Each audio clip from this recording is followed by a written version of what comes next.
જ્યારે આપણું પોતાનું કોઈ સ્વજન જાય છે ને એનું દુઃખ સૌથી મોટું હોય છે. આજે આ પ્રસંગ એમાં જે બન્યું છે, જે ઘટના બની છે, એમના સ્વજનોને માટે એ અસહ્ય પીડાદાયક છે.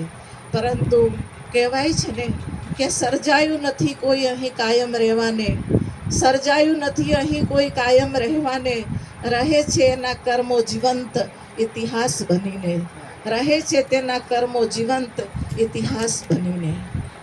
અત્યારે આ નારી શક્તિ અમારા અંબાબેન ગમે તે સ્વરૂપે એ દીકરી સ્વરૂપે હતા, બેન સ્વરૂપે હતા, કોઈના વહુ સ્વરૂપે હતા, કોઈની મા સ્વરૂપે હતા, કોઈના પત્ની સ્વરૂપે હતા, પરંતુ એ બધા સ્વરૂપો એક માત્ર સ્વરૂપમાં, માતૃ સ્વરૂપની અંદર ગૌરવ ગરિમાની અંદર વણાઈ જતા હોય છે. દરેકે દરેક ભૂમિકા એમણે સારી રીતે અદા કરી છે. અને એમનું જીવતું જાગતું ઉદાહરણ અમારા રામજીભાઈ, અમે હર પળ એ વડીલો, બંને વડીલોના સાનિધ્યને અમે માણ્યો છે. અમે જ્યારે જ્યારે સાથે અંબાબેનની સાથે મળતા હતા, ગાયત્રી શક્તિપીઠ સંતરામપુર હોય કે બીજા કોઈ કાર્યક્રમોમાં હોય, પણ એક વડીલ તરીકે, એક મા તરીકેની એમની ભૂમિકા અમારા પ્રત્યે હતી.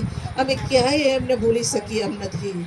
પરંતુ મિત્રો, જ્યારે બનાવ બને છે, ઈશ્વરને આધીન બનતો હોય છે. એ કડવું સત્ય છે, એ વાસ્તવિકતા છે અને સ્વીકારવી પડતી હોય છે.